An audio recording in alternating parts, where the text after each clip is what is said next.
What if I told you that burnout isn't just part of motherhood? If you're running on empty, struggling with hormones, and feeling like the medical system just keeps handing you prescriptions instead of real answers, this episode is for you. I'm sitting down with Regina Steele to talk about the truth behind mom burnout, why bounce back culture is failing us, and the simple steps that you can take to start healing for real. Still trusting a system that profits from your sickness? Faith Over Pharma is here to flip the script and help you heal the way God designed. If you've been pouring out for everyone else and quietly wondering how much longer you can keep going like this, hear me. You don't have to live in survival mode. That's exactly why I started hosting my retreats in Costa Rica. For 6 days, you get to step away from the noise, breathe again, and remember who God created you to be. It's a space for deep rest, nervous system healing, and spirit-led renewal.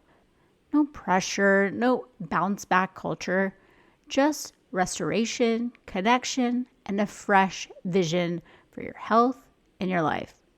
Spots are super limited and we're already almost 50% full for 2026. So if your heart is whispering, yes, this is what I need, head over to susangladstein.com/retreat and grab your spot. Today's conversation is for every mom who has ever felt like she's just running on empty, but she's also been told that's just normal. My guest, Regina, is a certified integrative health coach, a speaker, and mom of 3 who turned her own health breakdown into a mission to help other moms heal from burnout, hormonal imbalances, and the unspoken pressures of modern motherhood. After facing postpartum depletion, adrenal dysfunction, and autoimmune diagnoses following the birth of her 3rd child, Regina refused to accept that exhaustion and anxiety were just part of the job.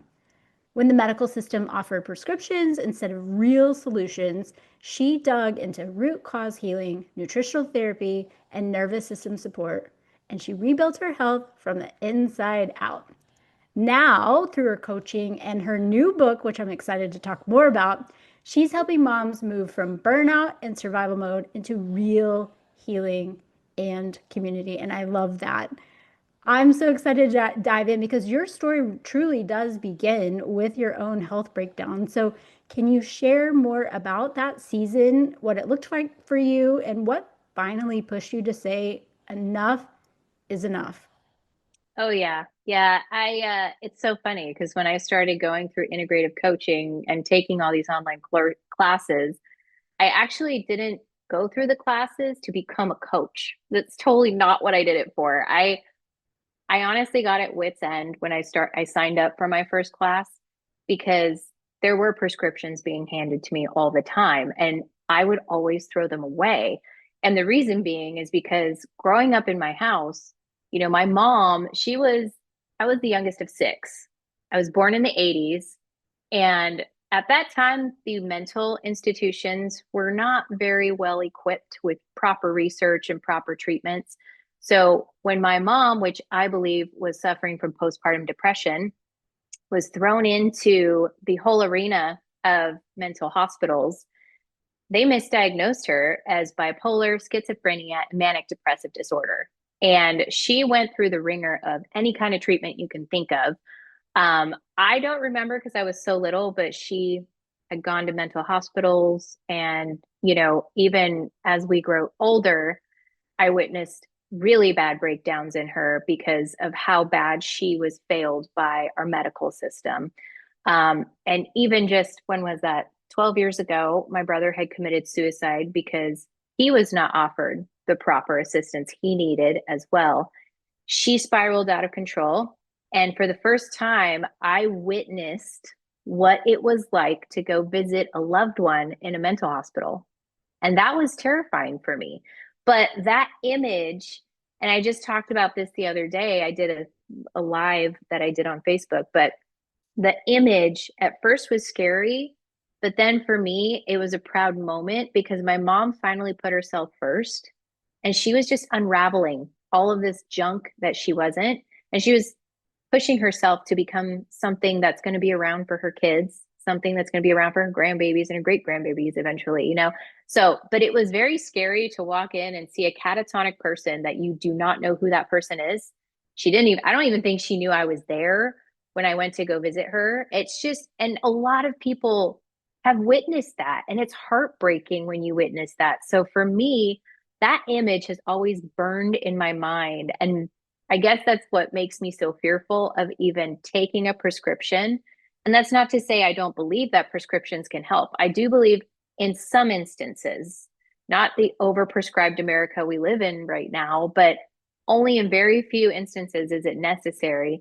So when I was handed those slips, it was a no-brainer for me to throw those slips away, mainly because, you know, I was going in a depressive cycle. I felt my hormones. I at the time I didn't know it was my hormones. This is like way before I knew anything about health, but I felt nothing. I literally would have days where my kids would hit milestones, and that's the one regret I kind of do look back on and not getting help sooner because my kids were hitting milestones. They were like all under the age of 4 at one point, all three of them. And I couldn't feel anything inside.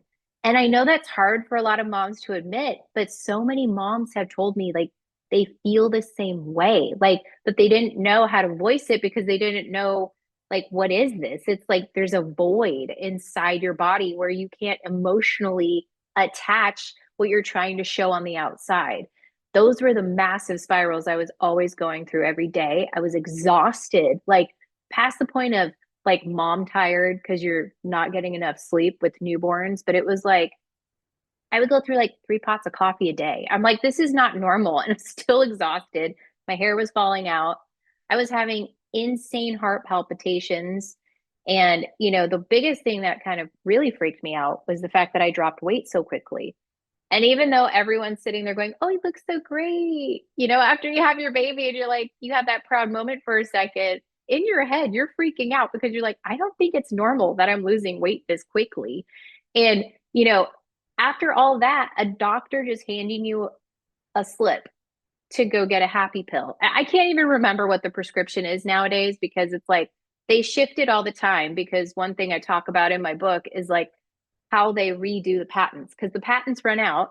So they make up a new name for a drug that's already on the market and then they push that one. So if you want to know why your prescriptions go up, that is exactly why. The pharmaceutical companies have like this whole entire hold on prescriptions and like titles and patents. It's a whole nasty arena, but it's like throwing those slips away just weight relieving on me because I was like, okay, I'm gonna figure this out. And just talking to a couple of my friends, and it was funny. My one of my really good friends were birthday twins, but she told me about a naturopathic doctor. And this is 10 years ago, maybe no, 11 years ago at the start of all of this. And I'm like, you really want me to go see a hippie? I don't know about like I'm just like making up all these funny stories in my head. I'm like, I don't know about this. But I finally went in and I was like, wow, she's listened to me for an hour and a half. I've never gotten that treatment in a normal doctor's office ever. And it was insane because she didn't hand me a slip. She didn't give me like this 500-page like procedure to do at home on my own. She was like, okay, we're going to send you in for some labs. We'll get the results and I'm going to walk you through all the results and we'll go from there. But from this point on, we're going to start reflecting on your diet. So we went that first day, all it was we focused on food, which I was like, wait, that's it? Like, wait, what? You just want me to change up what I'm eating? Okay. And it was super simple. My mind was blown at how simple it was. But it was like so cool because right when I opened that door, which was probably 5 years after I was like getting fed up and just kept throwing away these slips, it was like, wow, okay, I'm going to start digging a little more into this. And that's when I started discovering integrative health.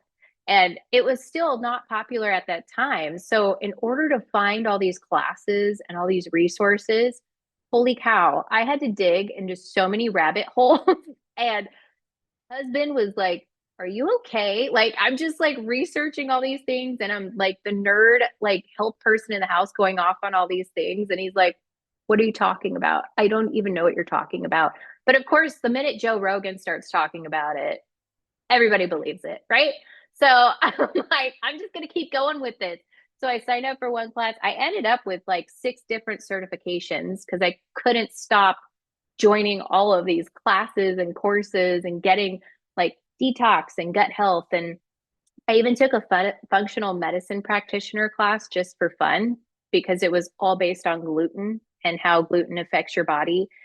And it's just, to me, everything is so fascinating now because once you open that door to just starting to understand how your body functions, and not everybody's body, let's not get that mixed up. Everybody functions totally different, right? We're all bio individuals. So once you understand just the little scratch the surface level of how your body starts to really function, it's so magical and impressive. It's so cool. And that's why I love working with other women who really haven't touched the surface of even understanding their bodies. Because the minute they start opening those doors, it's incredible just to watch them take hold of their own health again and control of their own lives. It's, to me, that's, there's no better gift, really. Man, I agree. And to you're talking about the mental institution. So my dad was bipolar and was in hospitals. And I remember as a kid going to visit him because they just said, oh, he's sick because it wasn't talked about much then. Like I honestly did Yeah. not know the extent of his mental health. Like I can look back now and be like, yeah, none of that behavior was normal. Like sleeping Yeah. all day and giving keys to his, I was 12, my brother was 9. It gave us the keys to his car and we used to drive it on our Yeah. property. We had 10 acres, it was fenced, but like who sleeps through that? Like I would never do that with my kids, but Yeah.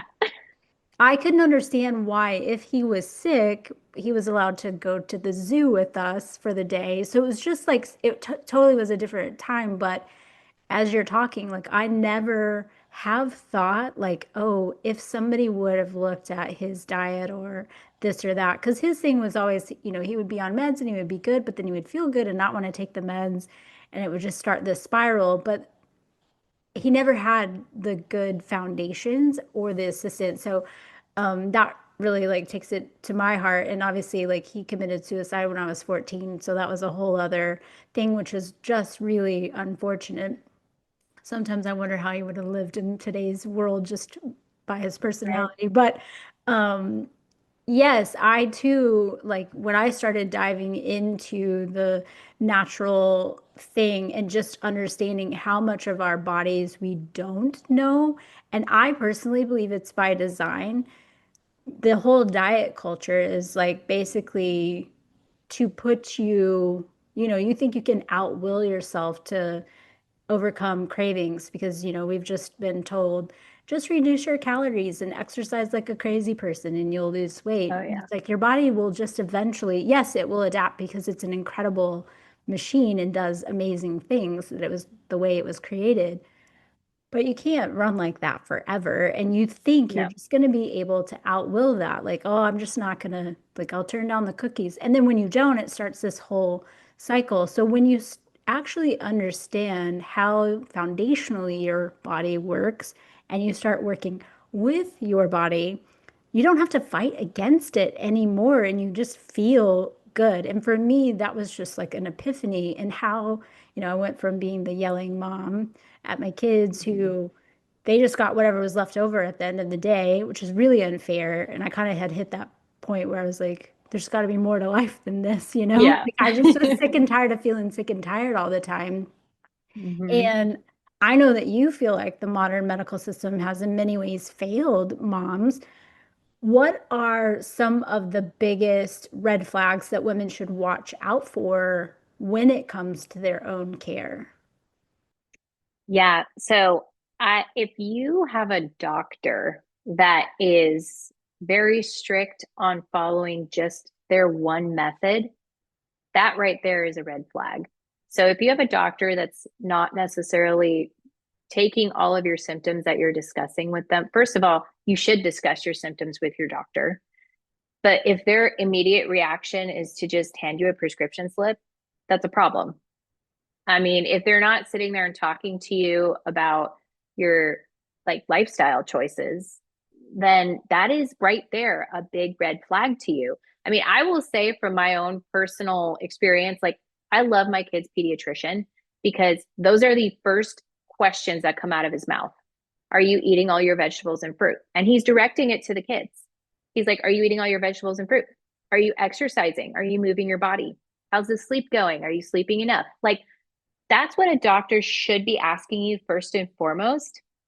And I guarantee you, if they were to ask those questions, a lot of women would be pretty upfront and truthful about like, no, I eat the leftover crusts from my kids' plates. And nope, my sleep sucks right now. I am not sleeping very well. And I'm lucky if I get to go for a 5 minute walk in my backyard today. Like, there are so many things women would be truthful about. I'm pretty sure of it, to where the doctor could then work with your lifestyle habits instead of just jumping in and saying, here you go fill this up at the pharmacy. So if you have a doctor that has this crazy strict dogma, go get a second opinion or find someone else that will actually listen to you.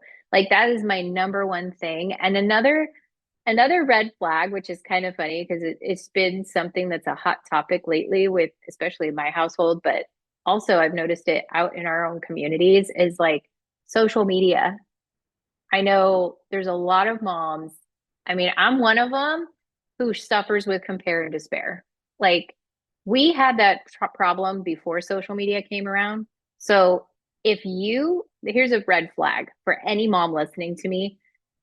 If you have this issue with having to be on your phone and scrolling up until your eyes close before you go to bed, and it's the first thing you go to when you first wake up, and you can't go 10 minutes without looking at your phone, that's a red flag. Like, that's not a medical diagnosed red flag. Actually, it is, because they're now studying all of these things with social media and triggers. But if you're having that problem, that could be why you're having so many mental issues, why you're struggling mentally with depression and anxiety. Like, remove yourself from social media, even if it's just turning off your phone at a specific time and turning it back on.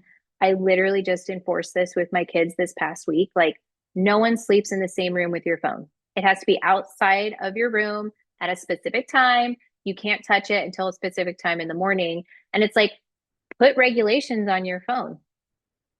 All these studies that are coming out about the impact, the negative impact and neurological diseases when it comes to cell phone use. And a majority of that usage is because of social media.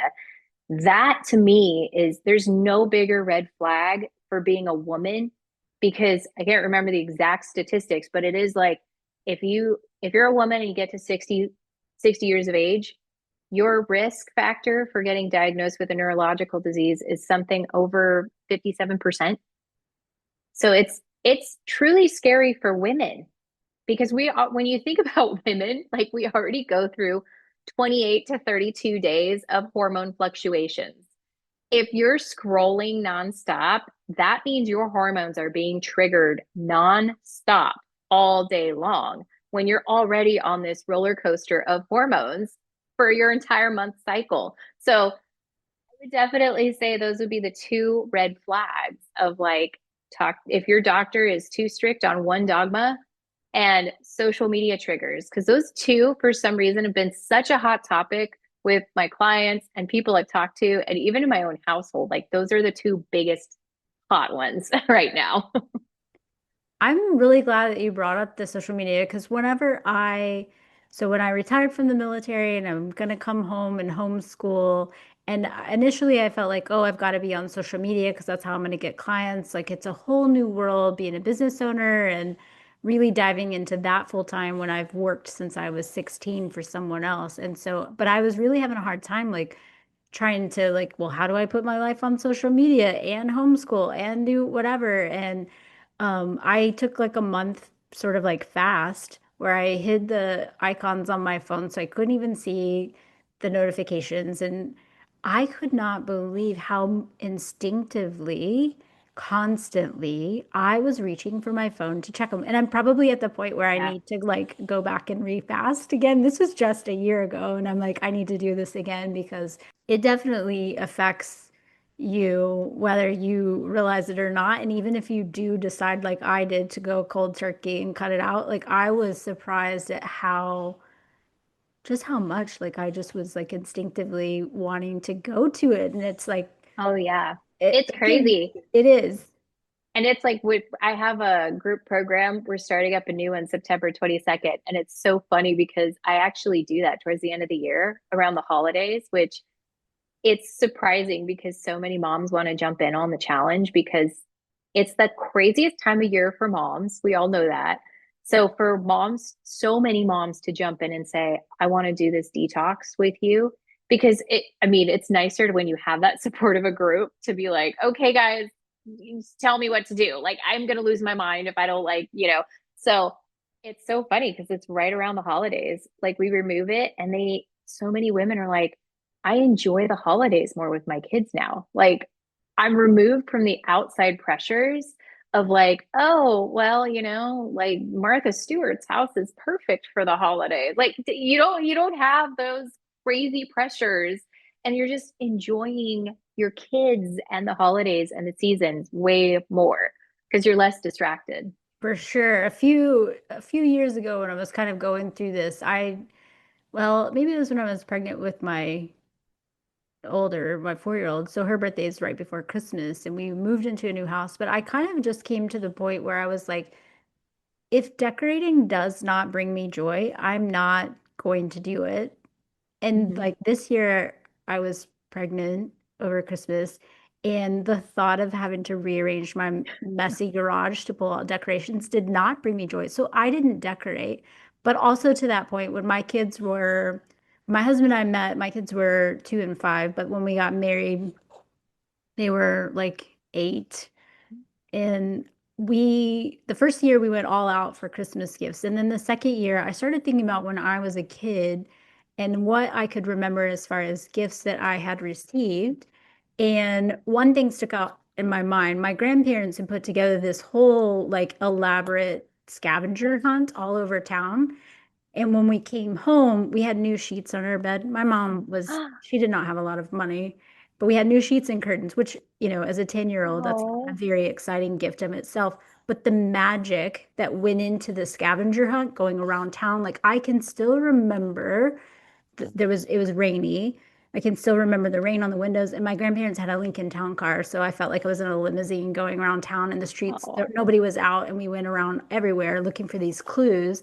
And the adventure of that experience stuck with me to the point where I was like, you know what? We're not doing gifts anymore. We're doing experiences. So for the last yes, several years, our holiday tradition has been about being present, removing gifts, and just focusing on experiences. So, like, I've taken the pressure off of the grandparents. Like, we're not buying toys. We have way too many things.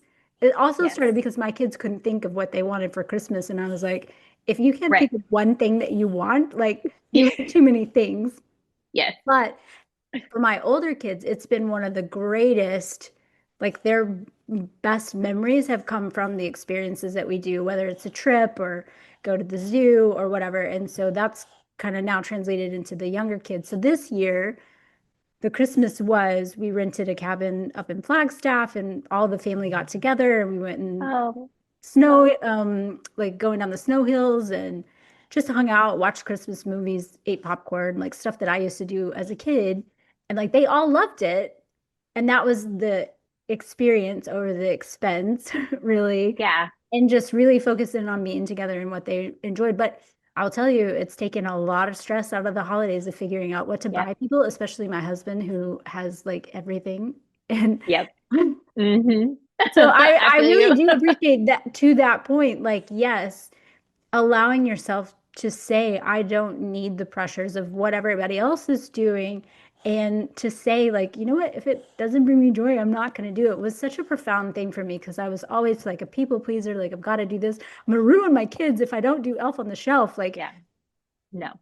my whole thing is like lying to your kids anyway is a whole other thing that I have issue with. But Right. Because Right. there's so many things about my childhood that I was like, why did you tell me my dog ran away when in reality he just died? Like, just tell me. I Yeah. looked for that dog for 3 years and he just like Yeah. if you had just said I would have been over it. Anyway, so we don't do Elf on the Shelf for that Yeah. for many Our reasons. kids, And I'm not it's that kind. funny.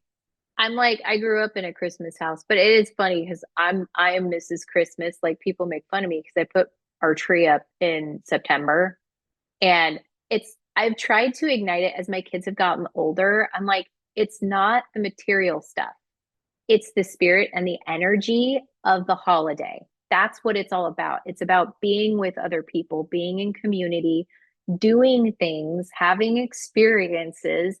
You know, when you plan it, like my daughters are now older teenagers, and they're like, "Can we have like a Christmas party and host like a party and just like ugly sweater or whatever?" I'm like, "Absolutely." I'm like, "Invite people over. We'll make cookies or something." Like, it doesn't have to be elaborate, and that's the whole point. And that's what I kind of like. I talk a lot about it in my book is the community.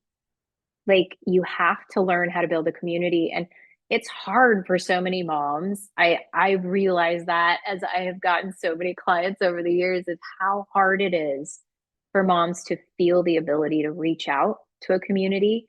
But it's like the holidays become so much more fun when you have a community around because it's really not about decking your house out to look like the next Martha Stewart. It is like literally like she loves doing that. Let her do that. It's great to look at for us, but I ain't doing that.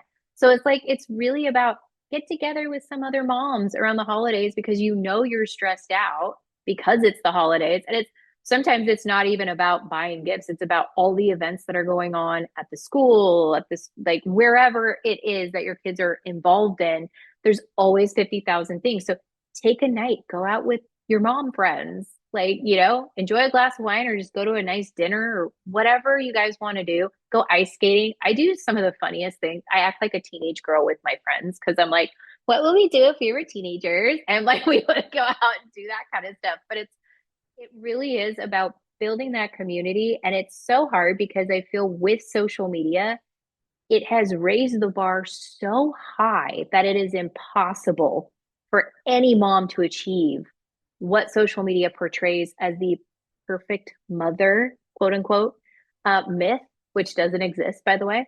Um, that it's so sad. And it's like, you know, this is another thing that I'm working on is I'm trying to actually scale myself off of social media, which is kind of nuts. But I even tell myself like most of my educational information is going to shift over to my Pinterest account because I actually love Pinterest. I tell most moms that I'm working with, and especially the ones that are like, and I'm not an affiliate of Pinterest. I feel like I should be with how many people I've told about it, but it's like, you know, if they're stressed about marketing or growing their audience, I'm like, go to Pinterest. Like the beautiful part about Pinterest is it's been around since the beginning of social media, like even before that.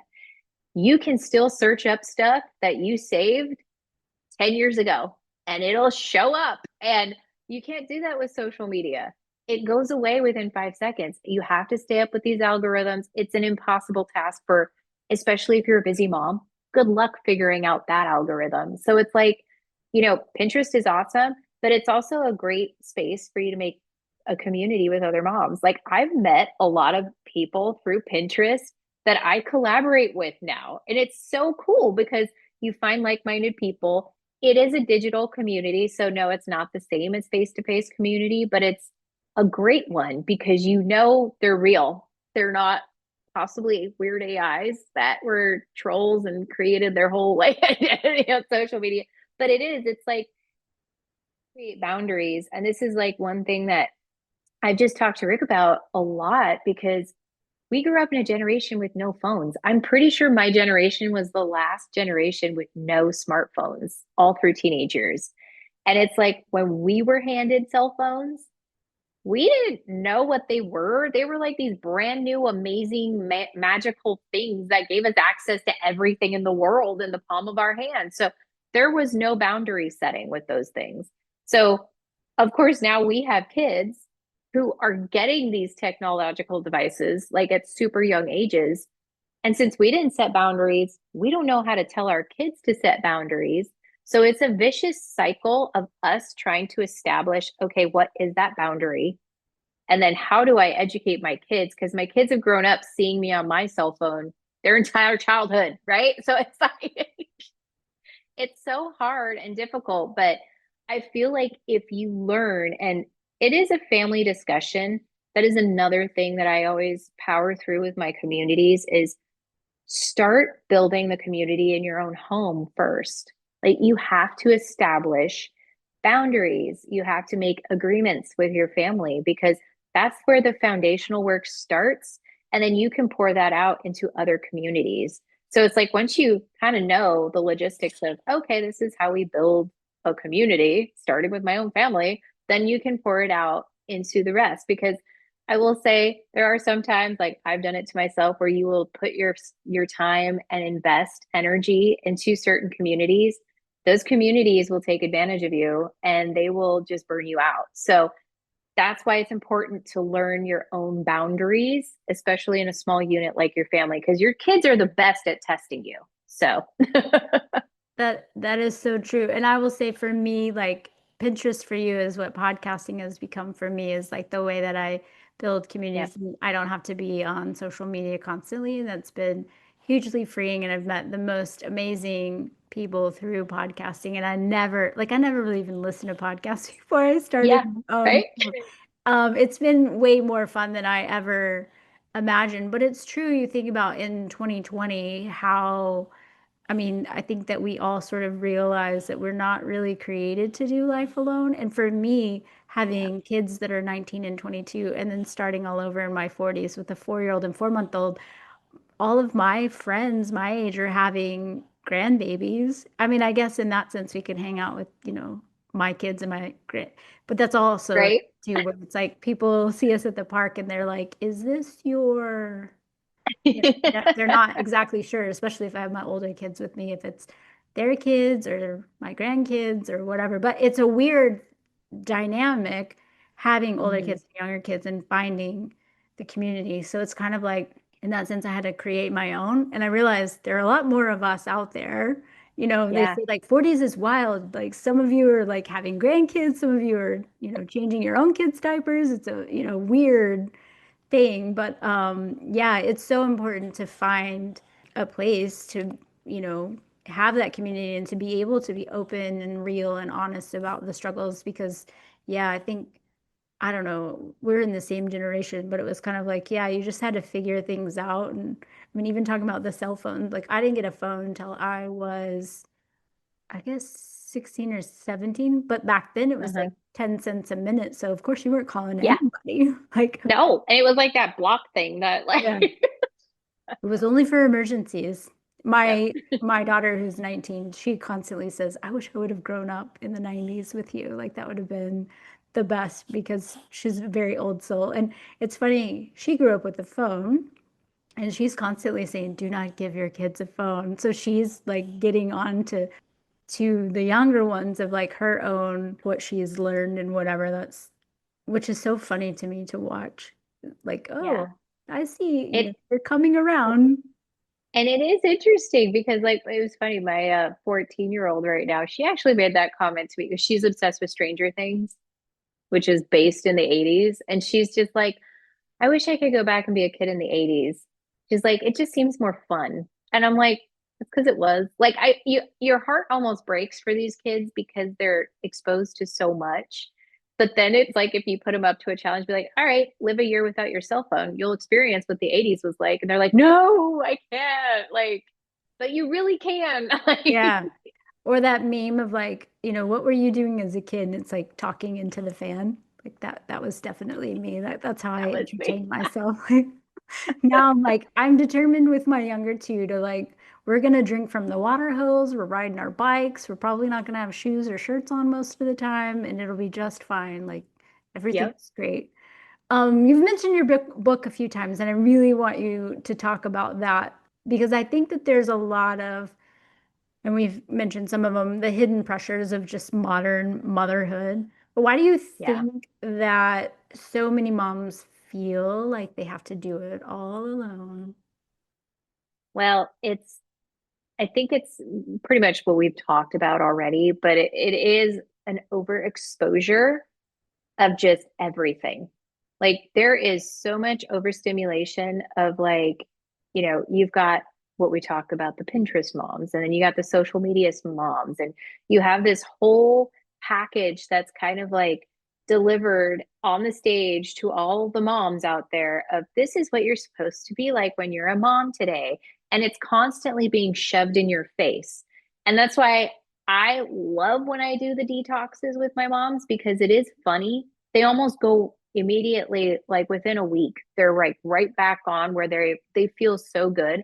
Their energy is high. They're not questioning themselves. And that's the biggest problem is I feel like with the overexposure on social media so much, there is that necessity of like, oh, well, I have to live up to the standards of other moms. It's like, no, you really don't. It's like you can literally be who you are for your kids because that's what they need. They don't need, Jane Doe down the street raising them. They need you to raise them. So it's like, use your skills because I feel like that's the number one thing that I really work through with a lot of moms is purpose. Yes, is one thing we touch on, but it is like, what are your actual skills and passions? Like, what do you love to do? What are you super good at?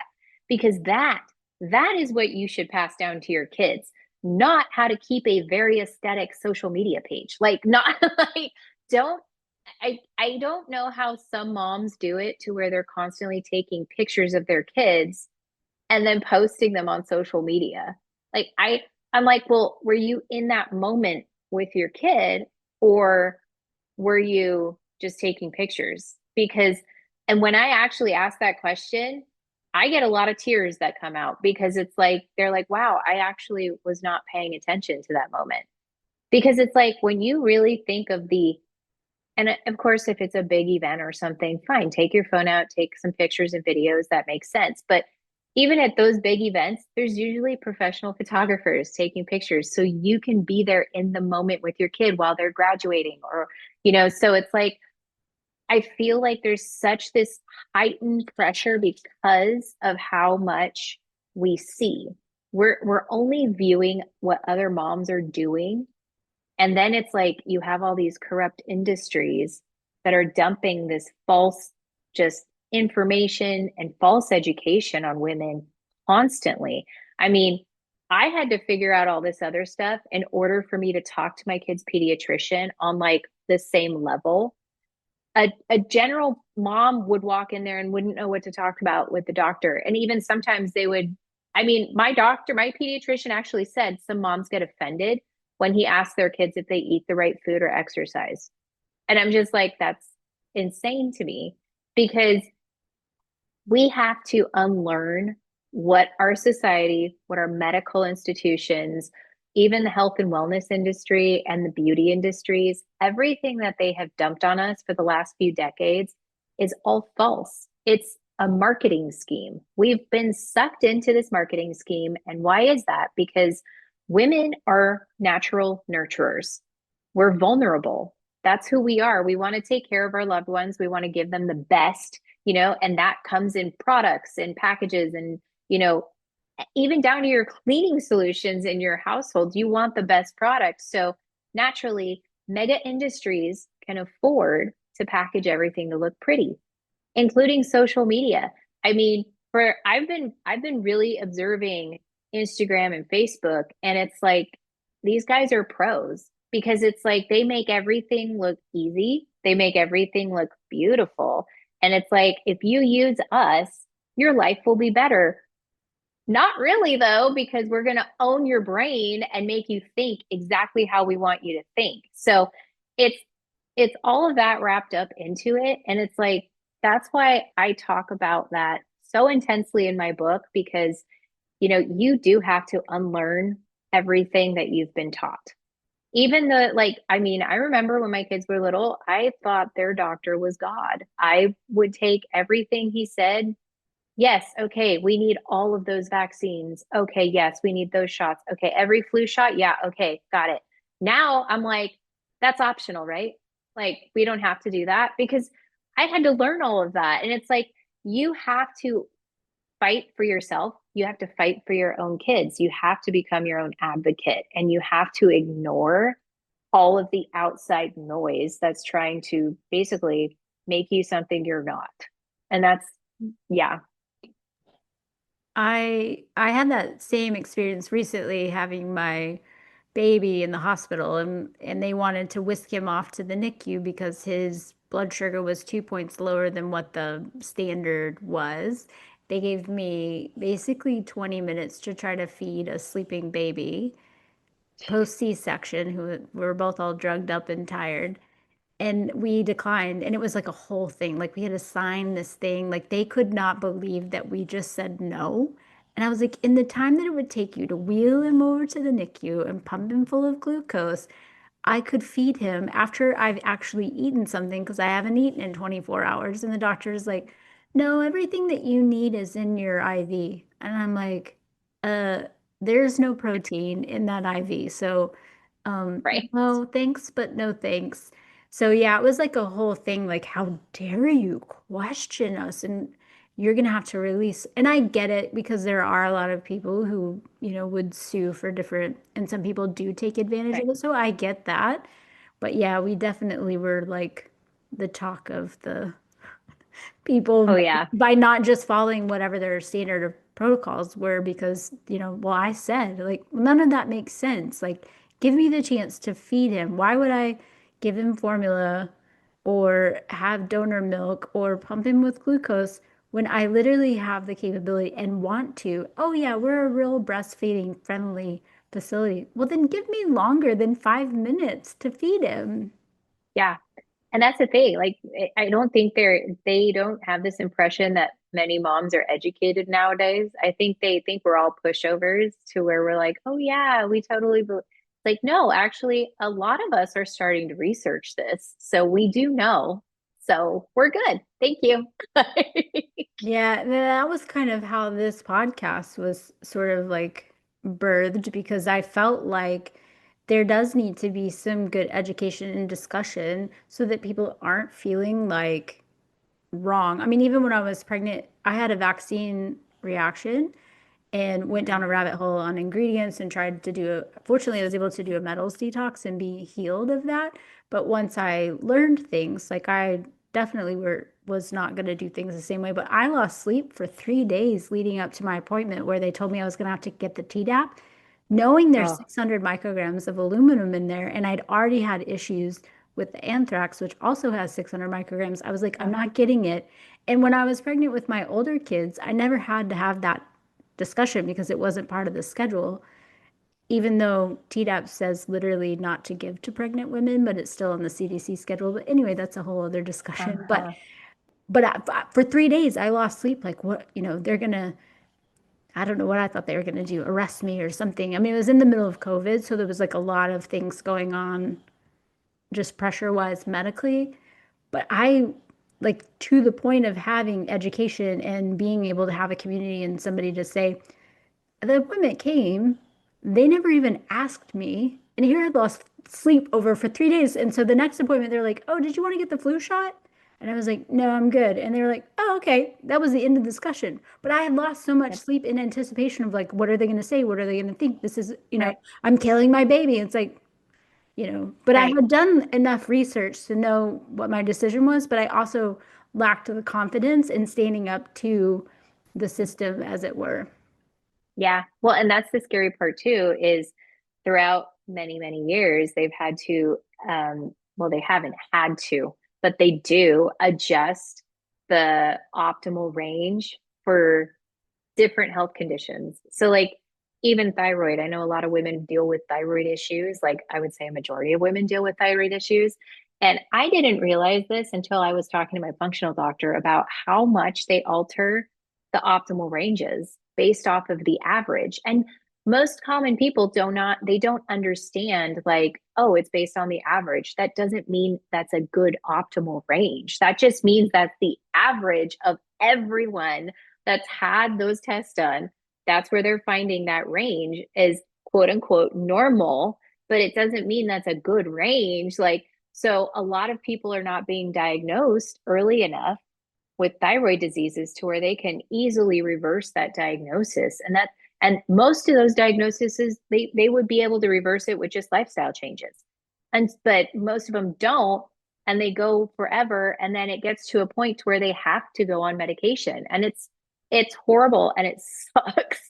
But I'm glad that there's more and more functional and naturopathic doctors that are coming forward, and more women are using them for, optimal thyroid health, autoimmune condition health. Because, I would say from my own personal experience, like I would have never been able to get off medication if it wasn't for my doctors, like my functional and naturopathic doctors. Because my general practitioner never even did a thyroid panel on me, like ever. I was just like, wait, what? This should be like a regular thing, like right after you give birth. And then another 6 months after, just to figure out if, okay, we're stabilizing. Like, no, nobody even does that. So it's like, if I could go back in time and be like, wow, I wish I found a functional doctor way earlier than I did. But yeah, there's still definitely hope out there, but it is like you do have to give yourself the basis education of what is the good, positive, optimal range for whatever it is that you're being tested for. Yeah, I mean, it's the same with testosterone. Like the numbers Yep. today that are considered normal, like in the 80s and 90s, you would have had to, like, they would have been too low. And now you've got, lots of men that are just like they feel like junk, and it's like, no, you're totally normal. It's fine. Everything's fine. Oh, it's so Yeah. frustrating. And then obviously, like something like that, like everything is intertwined with one another, and that even in the fertility space. So I love helping people bring babies into the world. And they're always like, well, my, Yeah. my labs are normal. And that's what they told me as well. But I know I was vitamin D deficient. And when as soon as I got in the sun, I got pregnant. But it was like 2 years of nothing happening. And not once did Yeah. anybody ask me, like, how much water do you drink? How much sleep are you getting? What are you eating? Do you have toxins in your house? But I find a lot of times in the community, fertility community, especially after reversal, which I deal a lot with them, is people just want a baby yesterday and they want the shortcut. So it does take discipline to Yep. have good foundations, but even understanding like, oh, well, my doctor said I'm normal. Like normal isn't optimal. And if your body isn't primed, if you're in a state of stress constantly, your body's not going to be like, yes, let me bring another human life form that's going to suck all the nutrients out. Like it's just not Yeah. going to happen. But like nobody tells us that. I mean, the majority of Yeah. us got our health education from sixth grade, and Right. we think we can get pregnant at any moment. Oh, he just looks at me and it's over. And it's totally not, that's not the No. case. But if a Yeah. listener And was, sorry, go ahead. oh no, I was gonna say, and a lot of times like nobody thinks about the man, like the sperm has to be healthy as well. So it's like if you're going to do a certain kind of lifestyle change, your partner's got to go along with you. Like, Well, and to that same point, like not even understanding the regeneration cycle of both egg and sperm health. Like if you don't know that it takes 3 to 6 months, it's right. kind of like those memes like, oh, I, ate a salad for lunch, like have I lost all my weight? It's the same kind of thing. Like you can't expect tomorrow or even next month to see the Yeah. benefit of what you're doing today just because of the way that our bodies work. Hmm. And if a listener is kind of just nodding along and they're thinking like, this is me, I'm barely surviving. What's the next or the let's say what's the first step that she could take even today as she's listening to this to start shifting from survival mode to an actual place of healing? So, first and foremost, just tell yourself that you can do this. Put that courage into yourself that me and myself are the only ones that can actually put our foot down and heal ourselves. Like, you have to give yourself that. It's almost like giving yourself an invitation, but also accepting that invitation. So, first and foremost, please do that. Do not give up on yourself. You will not feel like this for forever.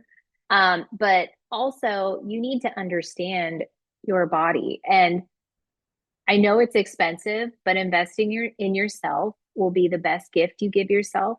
So if you can and you're able, go find a naturopathic doctor, talk to that doctor, get labs done, and understand what is like, and it's not going to tell you everything that's going on right off the bat. It's a journey, it is a process. Please trust that process. Start with something small, and they always do. They never overwhelm you with too much right off the bat, but just sit and talk to that naturopathic doctor.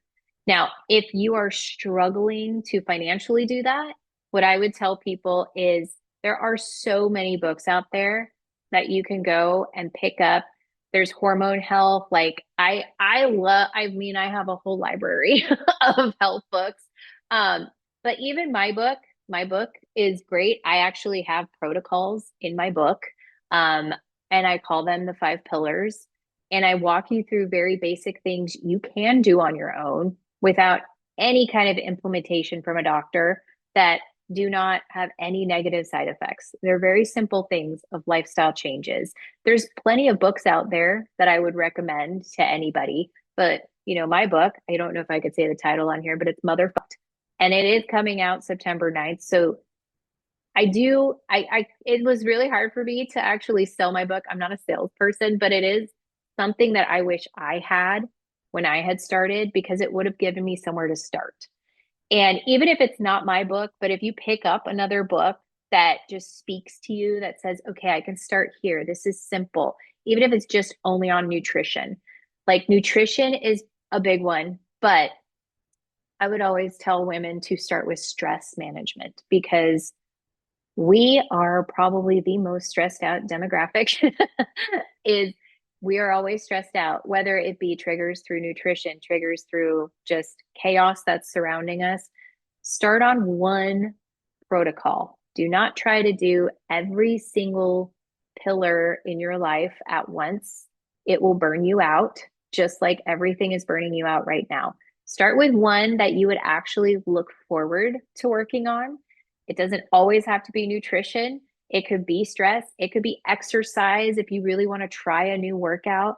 But really, if you can, go for a naturopathic doctor first. But if you're really struggling financially and you're like, I just can't do it, Gina, like it's too expensive, pick up a book, my book, any other book, find one protocol for you to walk through that you would find joy in doing, and go for it. Don't hold back. Don't wait till tomorrow. Start it right at that moment that you pick that book up, and go for it. That's such great advice. And if somebody is wanting to know how to connect with you, how to find your book, how can they do that? Well, I try to keep it simple because that's like my nickname, Simple Gina. My website is thereginasteel.com. So you can find everything on my website, from my pre-orders for my book. We are taking pre-orders right now. And I have so many bonuses that I'm giving away for any pre-orders right now. And I'm like, okay, guys, come on, go get my pre-order like bonuses, because I worked really hard on these. So I've got a lot of bonuses for people to pick up. If you order one book, pre-order one book, you get a companion guide, which is basically like a little coach going along with you throughout the entire book. So don't forget to go back and get your companion guide through my website. But I also have a blog, I have a newsletter. Those are free. You can subscribe to for free. I have tons of resources on that website. So that is my main hub. And it's the Regina Steele on Instagram too. So nice and simple. I love that. And I'll make sure it's in the show notes. And that's a good reminder for me. I got to go pre-order my book. I appreciate you so much for taking the time. Before we jump off, though, what do you want any mom who's listening to this to walk away remembering today? That you matter. I want every mom to know that your health, your joy, it matters, because so many times we forget, and we always put ourselves on the back burner, and we're like, oh, well, all my kids have. You matter. You absolutely matter. You need to invest in yourself so you can stick around for the long haul and be there to witness all your grandbabies and great grandbabies while you're still walking around and playing with them on the floor. I want that for every mom.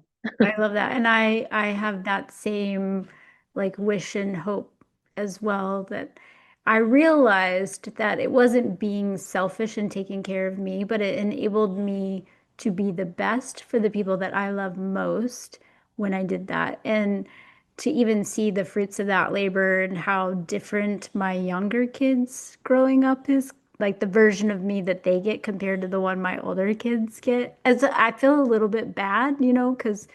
fortunately, my 19-year-old daughter planned her days off from her job so that she could go on field trip Fridays for us or with us for homeschooling. So at least I get, Um, she wants to hang out with me, but she's getting like the homeschooling experience with us when we go on That's so field trip fun. Friday.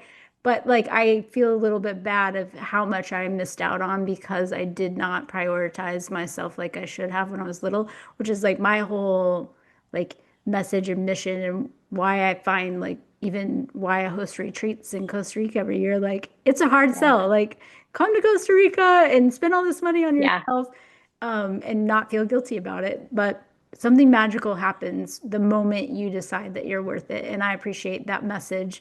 Anything else before we jump off? No, this has been so fun. I'm excited. I'm totally going to sign up for your Costa Rica one next year. Oh, let's do it. That would be amazing. Well, thank you so, so much for taking the time. And I feel like there's so much more we can still dive in on. So we'll have to do this again. Oh, yes, absolutely. I'm a nerd. Let's go. Yes, same here, same here. Thank you. Thank you. Thanks for hanging out with me on this episode of Faith Over Pharma. If something stirred in you today, share this with a friend who's ready to stop outsourcing their health and start healing the way God designed.